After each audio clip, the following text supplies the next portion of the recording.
요양병원 303호실은 정말 조용했어요. 창밖으로 벚꽃이 바람에 흩날리고 햇살이 하얀 침대, 시트 위에 부드러운 그림자를 드리웠죠. 한재우, 74세의 그는 폐암 말기였어요. 몸은 약해졌지만 그의 눈빛은 여전히 깊고 따뜻했어요. 재우는 한때 시인이었어요.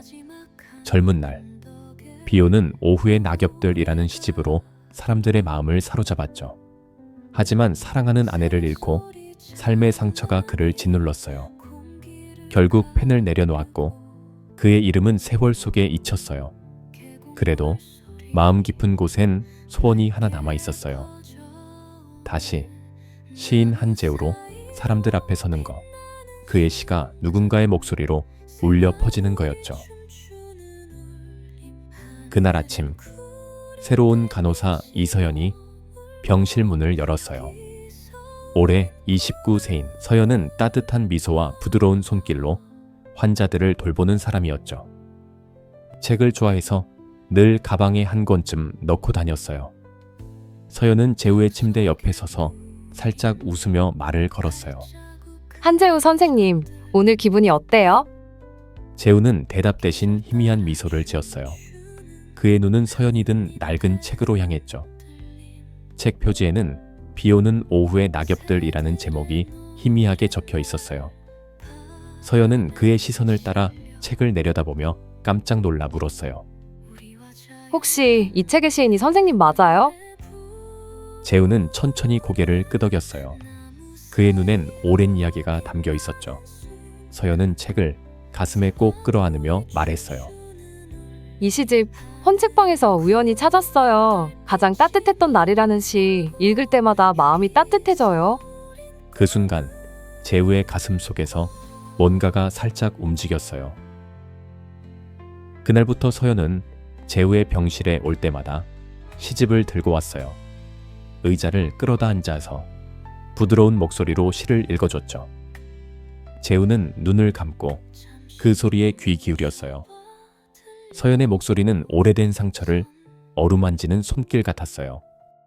가장 따뜻했던 날은 바람이 분 날이었다. 세상은 조용히 내게 말을 걸었고 나는 그 말을 적었다. 이 구절 너무 좋아요. 선생님, 마음을 포근히 감싸주는 시예요. 재우는 미소로 답했어요. 서연의 목소리는 그가 잊고 지냈던 젊은 날을 떠올리게 했죠. 시를 쓰던 그때 세상의 모든 감정을 종이에 담아내던 순간들이었어요. 하지만 그 시절은 너무 멀었어요. 다시 펜을 들 용기가 없었죠. 서연은 병원 일지에 재우의 시구를 적기 시작했어요. 그의 시는 단순한 문장이 아니라 삶과 영혼이 담긴 이야기였어요. 어느 날 서연은 병실 구석에서 낡은 상자를 발견했어요. 안에는 재우가 젊은 시절 썼던 미완성 시들이 가득했죠. 그녀는 조심스럽게 물었어요. 선생님, 이 시들 왜 끝내지 않으셨어요? 재우는 한숨을 쉬며 나지막이 말했어요. 그때는 너무 아파서 더 쓸 힘이 없었어. 서연은 그의 손에 공책과 펜을 건넸어요. 선생님, 지금이라도 한 편 써보시는 건 어때요? 마지막 한 편. 재우는 오랜 침묵 끝에 공책을 받아들었어요. 하나 남았어. 마지막 시. 서연의 격려로 재우는 시를 쓰기 시작했어요. 하지만 그의 몸은 점점 더 약해졌어요. 어느 날 그는 서연에게 낡은 편지를 보여줬어요. 아내가 죽기 전 남긴 편지였죠. 이 편지를 읽으면 그녀가 내 곁에 있는 것 같아. 이걸 바탕으로 시를 쓰고 싶어. 서연은 편지를 읽으며 눈물을 흘렸어요. 편지엔 아내의 사랑과 재우에게 시를 계속 쓰라는 당부가 담겨 있었죠. 서연은 단단한 목소리로 말했어요. 선생님, 이 편지는 선생님의 시가 세상에 나와야 하는 이유예요. 제가 도울게요. 재우는 떨리는 손으로 시를 썼어요. 하지만 기력이 떨어지면서 시를 완성하지 못할까 두려워했어요. 재우는 병실 전화기를 들고 오랜 친구 정우석에게 전화했어요. 우석은 67세의 출판사 대표로 재우의 첫 시집을 세상에 내놓은 사람이었죠. 우서가 나 재우야. 마지막 시를 출판하고 싶어서 연락해서 사람들이 내 시를 듣는 자리를 만들고 싶어졌어. 우석은 가슴이 먹먹해졌어요. 병실로 찾아가 재우의 노트를 받아들었죠. 노트엔 떨리는 글씨로 적힌 시가 담겨 있었어요. 이게 내 마지막 시야. 이걸로 끝내고 싶다. 재우야, 이 시는 꼭 세상에 나올 거야. 낭독회도 열자. 재우의 딸 한수미는 아버지의 소식을 듣고 망설였어요. 41살의 수미는 어린 시절 시만 쓰던 아버지를 이해하지 못했어요. 재우는 늘 책상에 앉아 있었고 가족과의 시간은 뒷전이었죠. 수미는 그를 원망하며 집을 떠났어요. 오랫동안 연락도 끊겼죠. 하지만 우석의 전화에 마음이 흔들렸어요. 결국 병실로 향했죠. 문 앞에서 숨을 고르고 문을 열었어요. 침대에 누운 재우는 창백했지만 눈빛은 따뜻했어요. 수민이 왔구나. 수미는 눈물을 참으며 말했어요. 아빠, 왜 이제야 날 찾은 거예요? 아빠는 그동안 시만 생각하고 우리는 뒷전이었잖아. 재우는 나지막이 답했어요. 수민아, 아빠가 잘못했어.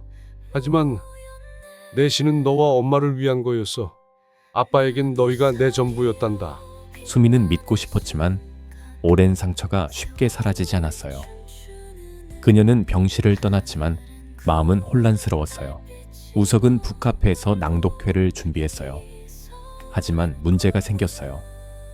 병원 규정 때문에 재우가 병실을 떠나는 게 어려워진 거예요. 서연은 병원장을 찾아가 간곡히 부탁했어요.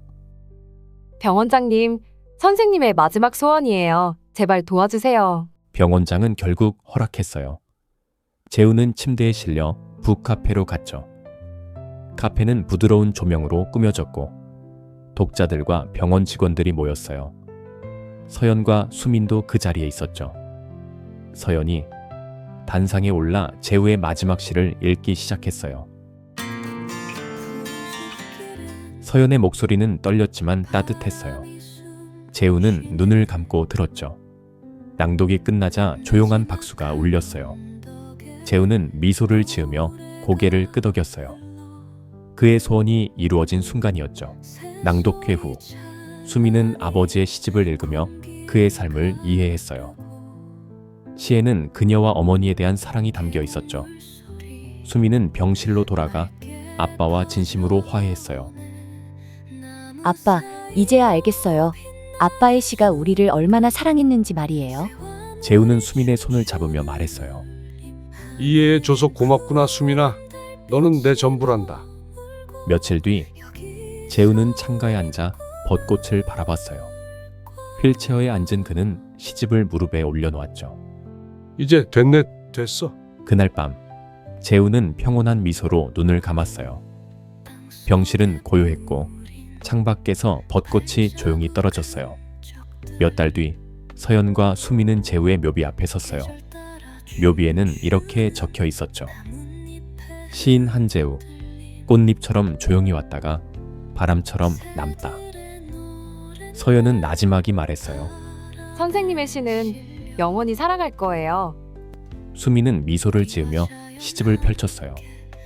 벚꽃이 흩날리는 봄날. 그들은 재우의 시를 가슴에 품었어요.